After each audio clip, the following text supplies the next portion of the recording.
નમસ્તે વિદ્યાર્થી મિત્રો, વિમળા વિદ્યાલય ઈ લર્નિંગમાં તમારું સ્વાગત છે. મિત્રો, અગાઉ આપણે લેક્ચરોમાં આપણે જે જાતીયતાના ઐતિહાસિક પરિપ્રેક્ષ્ય છે એના વિશે અભ્યાસ કર્યો હતો. મિત્રો, આ જે પ્રશ્ન છે એ યુનિટ 2નો પ્રશ્ન 3 છે. મિત્રો, આપણે જે પેપર ભણી રહ્યા છીએ CC 510 છે, લગ્ન જીવન મનોવિજ્ઞાન. મિત્રો, તો આપણે આ પ્રશ્નનું સ્ટાર્ટ કરીએ. યુનિટ 2 પ્રશ્ન 3 જે છે જૈવીય પરિપ્રેક્ષ્યને સમજાવો. માનવ જાતીયતાના કેટલાક પરિપ્રેક્ષ્યો છે. પરિપ્રેક્ષ્ય એટલે જોવાની દૃષ્ટિકોણ. જાતીયતાને જૈવીય રીતે પણ જોવામાં આવે છે. જાતીયતાને જૈવીય રીતે જોવી એટલે કે શરીરના કયા કયા ભાગો સક્રિય છે, કઈ ગ્રંથિઓ કાર્યશીલ છે વગેરે તપાસવું. આ જૈવીય પરિપ્રેક્ષ્યની વિગતવાર સમજૂતી નીચે મુજબ આપી શકાય. જૈવીય પરિપ્રેક્ષ્ય. જૈવીય પરિપ્રેક્ષ્ય જૈવીય પ્રક્રિયા પર ભાર મૂકે, જેમ કે જનીનશાસ્ત્રીય, અંતઃસ્ત્રાવી નલિકાઓ. જાતીય વર્તનને સમજવામાં તેઓ બધી પ્રક્રિયાઓ ઉપયોગ કરે છે. જાતીયતાના પ્રજનનનું જૈવીય કાર્ય છે. આપણને જૈવીય રીતે એવી શારીરિક સંરચના મળી છે જે આપણા જાતીય વર્તનને શક્ય બનાવે છે. જાતીયતાનું જૈવિક જ્ઞાન હોવું જોઈએ. આવા જ્ઞાનને લીધે આપણે પ્રજનન તંત્ર અને જૈવિક પ્રક્રિયા વિશે માહિતી મેળવીએ છીએ, જેનાથી આપણામાં જાતીય પરિપક્વતા આવે છે. આ ઉપરાંત આપણને જાતીય ઉત્થાન અને શારીરિક યંત્રણા વિશે માહિતી આપે છે. જાતીયતાનું જૈવિક જ્ઞાન પ્રાપ્ત કરવાથી આપણે જાણીએ છીએ કે ઉત્થાન ત્યારે વધારે થાય છે જ્યારે શિશ્નમાં લોહી સંચાર થાય. આપણે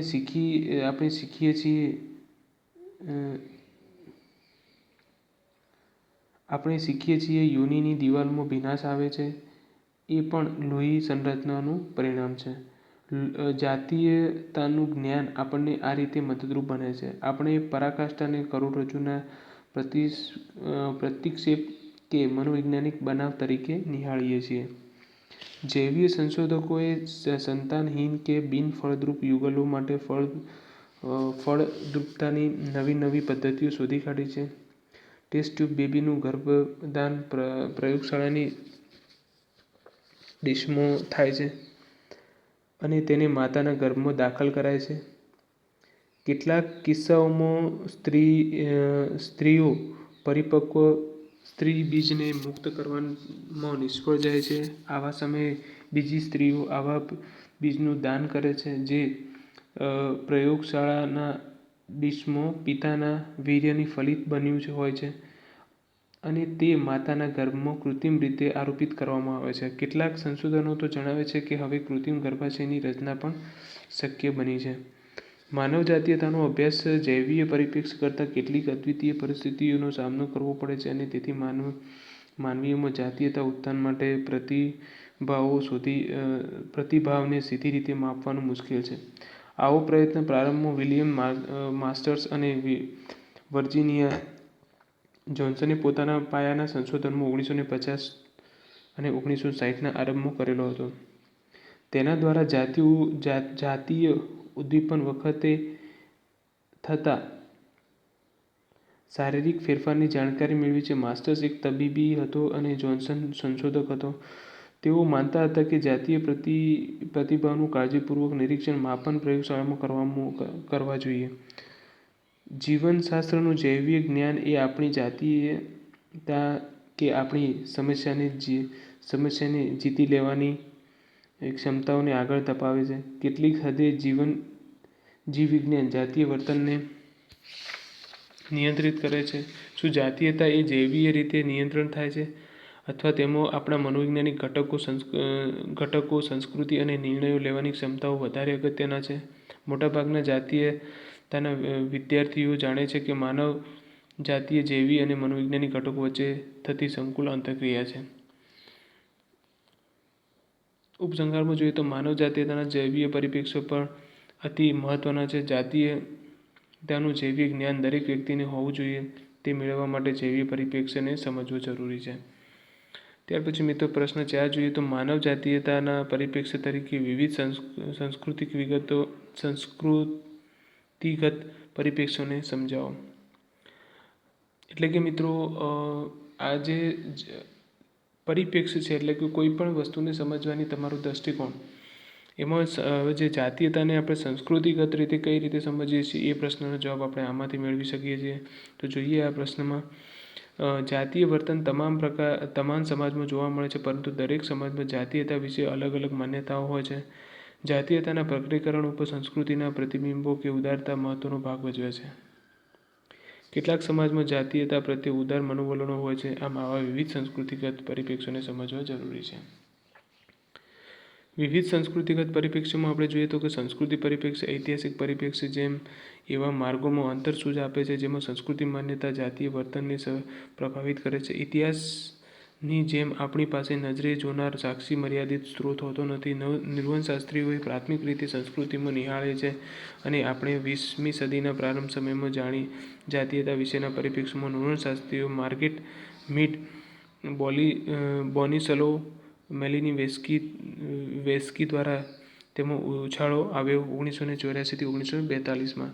મીડે એક પુસ્તક લખ્યું જેનું નામ હતું સેક્સ અને temperament in three primitive society.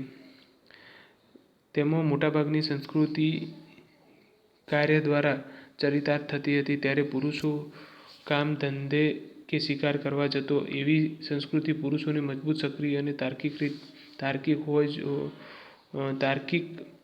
હોય તેમ જોવામાં આવતા હતા, જ્યારે સ્ત્રીઓ નિષ્ક્રિય, અધીન અને બાળ ઉછેર કરનારી હોય તે રીતે જોવામાં આવતી. મીડે નિષ્કર્ષ તાર્યો કે આ પ્રકારના એકવિધ દર્શન જનનશાસ્ત્રીય વારસામાં મળેલા નથી, તે મર્યાદિત છે, તે સામાજિકકરણના લીધે પ્રાપ્ત થાય છે. આમ પુરુષ અને સ્ત્રી પાસે અમુક રીતે વર્તવાની અપેક્ષા સંસ્કૃતિમાં રખાય છે. બીજું નામ મેલિનોવ્સ્કીનું છે, જે ટ્રાબિયાન્ડ ટાપુ પર રહેતા હતા. સાઉથ પેસિફિક બાયોવામાં ટ્રાબિડિયન જાતિ રહેતી હતી. મેલિનોવ્સ્કીએ દક્ષિણ પેસિફિકના 2 સમાજ વિશે માહિતી એકઠી કરી. અમ્ફેસ્ટ ટાપુવાળા લોકો જાતીય પ્રતિબિંબમાં માનતા હતા, જ્યારે ટ્રોબિયાન્ડના લોકો જાતીય સ્વતંત્રતામાં માનતા હતા. ટ્રોબિયાન્ડના લોકો તેમના બાળકોને હસ્તમૈથુન માટે પ્રોત્સાહિત કરતા હતા. કિશોરપણે ત્યાં સુધી વિવિધ જાતીય સાથીઓ સાથે સંભોગ માણી શકતા અને એવી અપેક્ષા પણ રખાતી હતી. મેલિનોવ્સ્કીએ શોધી કાઢ્યું હતું કે ટ્રોબિયાન્ડમાં લોકો એમ્ફેટ ટાપુ પર રહેતા લોકો કરતાં ઓછી વ્યગ્રતા હતી. તેને આ તફાવત પાછળ જાતીય સ્વતંત્રતાનું કારણ આપ્યું હતું. મિત્રો, એ જાતીય વર્તનની વિવિધ સંસ્કૃતિઓમાં સમાનતા અને તફાવતો શું છે એ આપણે જોઈએ તો 1951માં કલેન ફોર્ડ નામનો નૃવંશશાસ્ત્રી હતો. ફ્રાન્સમાં બીજો એક મનોવૈજ્ઞાનિક હતો. તેમણે વિશ્વના અશિક્ષિત સમાજમાં જાતીય વર્તનની પુનઃસમીક્ષા કરી. આ ઉપરાંત તેમની તુલના બીજા સમાજ સાથે કરી. 200 જેટલા સમાજમાં જાતીય રિવાજો અને માન્યતા અંગે વૈવિધ્ય હતું. તેઓએ કેટલીક સામાન્ય બાબતો જોવા મળી હતી, જોકે તેમાં અપવાદ પણ હતા. ફોર્ડ બીચનું કાર્ય અડધી સદી પહેલાંનું છે, છતાં પણ તે વિવિધ સંસ્કૃતિઓમાં જાતીયતાની ભાત અંગે મૂલ્યવાન સ્ત્રોત છે. જાતીય ટેકનિકમાં વિવિધતા. એમાં મિત્રો જોઈએ તો ફોર્ડ અને બીચે અહેવાલ આપ્યો છે કે તેમણે અભ્યાસમાં લીધેલો સમાજમાં ચુંબન એ સાવ સામાન્ય હતું. આફ્રિકામાં એક સમાજ છે જેનું નામ થોંગા છે. ત્યાં ચુંબનનો રિવાજ નથી. આ જાતિમાં જાતીય સંભોગની વારંવારિતાનું સંસ્કૃતિગત વૈવિધ્ય છે. સમાજમાં બાલ્યાવસ્થાના હસ્તમૈથુન અંગેના મનોવલણોમાં તફાવત છે. કેટલાક સમાજો હસ્તમૈથુનની ઉપેક્ષા કરે છે. કેટલીક જાતિઓમાં બાળકોને જાતીયતા અંગે પ્રોત્સાહિત કરાય છે, તો કેટલીક જાતિઓમાં બાળકોને આવું પ્રોત્સાહન આપવામાં આવતું નથી. જો કે બધી જ સંસ્કૃતિઓ જાતીયતાની બાબતમાં જાતીય સંબંધો પ્રત્યે પ્રતિબિંબ લાવે છે. સામાજિક વર્ગ પ્રમાણે વ્યભિચારી સંબંધો સ્વીકાર્યતામાં ફેરફાર આવે છે. કેટલાક સમાજમાં જાતીય સંબંધોની છૂટ અપાય છે. ફોર્ડ અને બીને અહેવાલ આપ્યો કે ઓસ્ટ્રેલિયન જાતિના લગ્નનો નિષેધ હતો, ખાસ કરીને એવા લોકો માટે કે જે વિભાષા બોલતા હતા. આ એક પ્રકારનું પ્રતિબિંબ છે જે દાંપત્ય જીવનના પ્રત્યાયન ઉપર ભાર મૂકતો નથી. ફોર્ડ અને બીચના મતે 84% અશિક્ષિત સંસ્કૃતિઓમાં બહુપત્નીત્વ પ્રથા પ્રચલિત હતી. બહુપત્નીત્વ પ્રથા કેટલાક સમાજમાં વધારે પ્રમાણમાં જોવા મળતી હતી અને તેમનું પ્રમાણ વૈશ્વિક બહુપત્નીત્વ પ્રથા કરતાં વધારે હતું. એવી પ્રેક્ટિસ છે કે જેમાં સ્ત્રીઓ એક કરતાં વધારે પતિ હોય છે. બહુપત્નીત્વ પ્રથા 19મી સદીમાં ફક્ત 2% હતી. બહુપત્નીત્વ પ્રથા આપણે ત્યાં મહાભારતમાં જોવા મળતી હતી, જેમાં દ્રૌપદી 5 પાંડવોની પત્ની હતી. રાજા સોલોમનને 700 પત્નીઓ હતી. ભારતમાં નિઝામને 100 પત્નીઓ હતી. વિવિધ સંસ્કૃતિઓએ જાતીય વ્યવહાર અંગે અલગ અલગ હોવા છતાં કેટલીક વૈશ્વિક વાતો સામાન્ય રીતે જોવા મળે છે. જો મિત્રો એક છે, બધા જ સમાજો અમુક રીતે જાતીય વર્તનને નિયંત્રણ કરે છે. કોઈપણ સમાજ બંધન સિવાયની જાતીય સ્વતંત્રતાની છૂટ આપતો નથી. બીજું છે, જાતીય અને લગ્નના સાથીઓ માટે લગ્નની સ્વીકાર્યતા અને લગ્નોત્તર સંબંધ માટે કેટલાક અંકુશો હોય છે. ત્રીજું છે, બધા સમાજ સગોત્ર જાતીય નિષેધનું કોઈ પણ સ્વરૂપ ધરાવે છે. આમ છતાં વિવિધ સંસ્કૃતિની તુલના કેટલીક વિભિન્નતાઓ પુરાવો આપે છે, જેને આપણે એક સંસ્કૃતિમાં સ્વાભાવિક ગણીએ છીએ તો બીજી સંસ્કૃતિમાં તે અસ્વાભાવિક હોય છે. ઉપસંહારમાં મિત્રો જોઈએ તો આમ વિવિધ સંસ્કૃતિઓમાં જાતીયતા વિશે અલગ અલગ ખ્યાલો પ્રવર્તેલા હોય છે. કોઈ જાતીયતાને ખરાબ માને છે તો કોઈ તેના વિશે ઉદાર વલણ ધરાવે છે. આમ દરેક સંસ્કૃતિમાં જાતીયતાના ખ્યાલમાં ભિન્નતા જોવા મળે છે. મિત્રો જે આપણે જોયું કે જે સંસ્કૃતિગત જે તફાવતો છે, જે પરિપ્રેક્ષ્યો છે, એ દરેક જગ્યાએ અલગ અલગ છે. દરેક ધર્મોમાં અલગ અલગ છે. દરેક દેશમાં દરેક જાતિના લોકોમાં જાતીયતાને અલગ અલગ રીતે જોવામાં આવે છે. તો મિત્રો તમને આમાં ખ્યાલ આવ્યો છે. તો મિત્રો હવે આપણે આગળનો જે પ્રશ્ન છે, પ્રશ્ન 5 એને જોઈ લઈએ, જેમાં છે મનોવૈજ્ઞાનિક પરિપ્રેક્ષ્ય એને સવિસ્તૃત સમજાવો. એટલે કે મિત્રો સાયકોલોજીકલ પર્સપેક્ટિવ શું છે અકોર્ડિંગ ટુ સેક્સ, એટલે કે જાતીયતાને આપણે મનોવૈજ્ઞાનિક દૃષ્ટિકોણથી શું માનીએ છીએ એ જોઈએ તો કે જાતીયતા સાથે મન પણ સંકળાયેલું છે. જાતીય ગ્રંથિઓ સક્રિય ન હોય પણ મનમાં જાતીયતા ઊભી થાય છે એવું બને. મનની અસર શરીર ઉપર થાય છે. જાતીયતા મનોવૈજ્ઞાનિક પરિપ્રેક્ષ્યમાં સિગ્મન્ડ ફ્રોઈડનું ઘણું પ્રદાન છે. આવા મનોવૈજ્ઞાનિકો પરિપ્રેક્ષ્યને સમજવો અતિ આવશ્યક છે, જે નીચે મુજબ છે.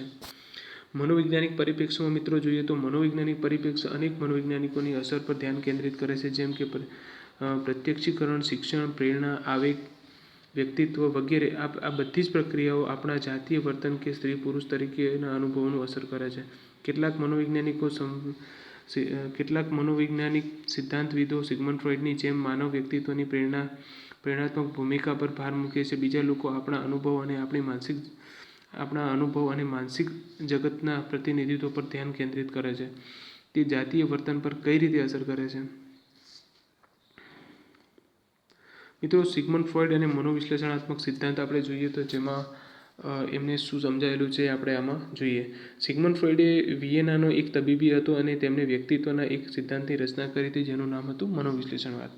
મિત્રો તમે આ સેમ 1માં ભણી ચૂક્યા છો મનોવિશ્લેષણવાદ વિશે, એના વિશે આમાં ચર્ચા છે. ફ્રોઈડ માનતો હતો કે આપણે જૈવીય રીતે જાતીય ઈચ્છા સાથે જન્મ્યા છીએ. આ આપણી જાતીય પ્રેરણા છે. જાતીય પ્રેરણા કે ઈચ્છા સામાજિક રીતે સંમતિયુક્ત માર્ગો દ્વારા વહન પામે તે જરૂરી છે. કુટુંબ અને સમાજ જીવનમાં કેટલીકવાર આ પ્રેરણાને લીધે સંઘર્ષો ઊભા થાય છે. તેને એક ઉત્કલ્પના રચી અને જાતીયતા અને સમાજ વચ્ચેના સંઘર્ષને વ્યક્તિના બે વિરોધી ભાગ વચ્ચે આંતરિક સંઘર્ષ થાય છે. આ બંને ભાગોને ઈડ ઈગો છે. ઈડ મૂળ વૃત્તિ ભૂખ, તરસ, જાતીયતા અને આક્રમકતામાં માને છે. ઈગો ઈડમાંથી ઊભી થયેલી મૂળભૂત પ્રેરણાને સમાજ માન્ય માર્ગે સંતોષે છે. આંતરાત્માને ફ્રોઈડને સુપર ઈગો નામ આપ્યું છે. આપણા આંતરિક સંઘર્ષો કઈ રીતે ઉકેલ પામે છે તે જાણવું જોઈએ. ફ્રોઈડના મતે આ બધું વિશાળ રીતે આપણા પ્રેમ કરવાની શક્તિ તરફ દોરી જાય છે. ફ્રોઈડે પ્રસ્તાવ મૂક્યો કે આપણું મન એ ચેતન અને અચેતન કક્ષાએ કાર્ય કરે છે. તેઓ અભિવ્યક્તિ ઈચ્છે છે. આ અભિવ્યક્તિ સ્વપ્નમાં થાય છે, જેમાં જાતીય આવેગનું પ્રત્યક્ષીકરણ થાય છે. સ્વપ્નમાં સ્વપ્નમાં આવતા પદાર્થો જાતીયતા પ્રતીકરૂપે આવે છે. ફ્રોઇડે ઘણા વિવાદાસ્પદ અને નવીન વિચારો આપ્યા છે, ખાસ કરીને જાતીયતા અંગે. તેના મતે શરીરના કેટલાક ભાગો જનનાંગોની જેમ જાતીય ઉદ્દીપક પ્રત્યે પ્રતિક્રિયાત્મક છે. ફ્રોઇડની એક વિવાદાસ્પદ માન્યતા હતી કે બાળકનું ચૂસવાનું વર્તન એ મુખ અવસ્થાની કામવાસનાનું એક સ્વરૂપ છે. એ જ રીતે તે માનતો હતો કે સ્નાયુનું નિયંત્રણ એ પણ બાળકને આનંદ આપે છે. તેને માનવજાતીય વિકાસના 5 તબક્કા જણાવ્યા હતા: મુખાવસ્થા, ગુદાવસ્થા અને જાતીય અવસ્થા, સુષુપ્તાવસ્થા અને જનનેન્દ્રિય અવસ્થા. દરેક તબક્કામાં અમુક પ્રકારના સંઘર્ષો આવે છે. આમ છતાં અપર્યાપ્ત કે અતિ સંતોષ કોઈપણ તબક્કામાં થાય તે સ્થિતિકરણ તરફ દોરી જાય છે. મિત્રો, હવે ઉપસંહાર સાથે આપણે આ પ્રશ્નને પૂર્ણ કરીશું. તો જોઈએ, માનવ જાતીયતાનો મનોવૈજ્ઞાનિક પરિપ્રેક્ષ્ય ખૂબ જ મહત્વનો છે. આ મનોવૈજ્ઞાનિક પરિપ્રેક્ષ્યમાં સિગ્મન્ડ ફ્રોઇડનું પ્રદાન ખૂબ જ મહત્વનું છે. આ મનોવૈજ્ઞાનિક પરિપ્રેક્ષ્ય પણ ખૂબ જ મહત્વનો ગણવામાં આવે છે. તો મિત્રો, આમાં જે જાતીયતા છે એમાં આપણે આ યુનિટમાં જુદી જુદી રીતે સમજ્યા, જેમાં આપણે ફરીથી ઓવરઓલ જોઈ લઈએ કે જેમાં આપણે પહેલું જોયું હતું કે માનવ જાતીયતાનો ખ્યાલ, જેમાં આપણે જાતીયતા એટલે શું એના વિશે માહિતી મેળવી. ત્યાર પછી માનવ જાતીયતાની ઐતિહાસિક જે પરિપ્રેક્ષ્ય છે એમાં આપણે જોયું કે વિવિધ સમયગાળામાં સ્ત્રીઓ અને પુરુષોની કેવી સ્થિતિ હતી, સ્ત્રીઓને કઈ રીતનું એમનું જીવન હતું. એમને ફક્ત એક બાળ ઉછેર કરનાર વ્યક્તિ તરીકે જ એમનો એક ઓળખ હતી. ત્યાર પછી એમને એક મનોરંજન માટેનું સાધન પણ માનવામાં આવતું હતું. મતલબ એમનો વેપાર પણ થતો હતો. એટલે આવી બહુ ખરાબ પરિસ્થિતિમાં સ્ત્રીઓનો ઇતિહાસ રહેલો છે. એમ છતાં એ સમયે બી અમુક જાતિઓ અને અમુક ધર્મોમાં સ્ત્રીઓને બહુ માન સન્માન પણ આપવામાં આવતું હતું. એ આપણે એના ઐતિહાસિક પરિપ્રેક્ષ્યમાં જોયું. ત્યાર પછી મિત્રો આપણે જોયું હતું કે જૈવીય પરિપ્રેક્ષ્ય છે, જેમાં શરીરની અંદર કઈ કઈ ક્રિયાઓ થાય છે જેને દ્વારા આપણે અનુભવ કરીએ છીએ.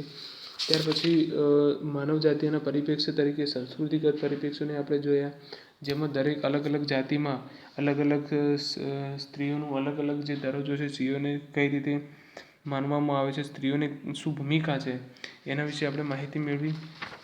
ત્યાર પછી મિત્રો મનોવૈજ્ઞાનિક પરિપ્રેક્ષ્યમાં આપણે જોયું કે ડૉક્ટર સિગ્મન્ડ ફ્રોઇડનું નામ બહુ સુપ્રસિદ્ધ છે. એમને મનોવૈજ્ઞાનિક દૃષ્ટિકોણથી માનવ જાતીયતાને રજૂ કરી છે, જેમાં ઈડ, ઈગો અને સુપર ઈગોના દ્વારા માણસ પોતાનો સંતોષ અનુભવ કરે છે. એટલે મિત્રો, આ બધા જ પ્રશ્નો ખૂબ જ મહત્ત્વના છે. તો આશા રાખું છું કે તમને આમાં ખ્યાલ આવ્યો છે.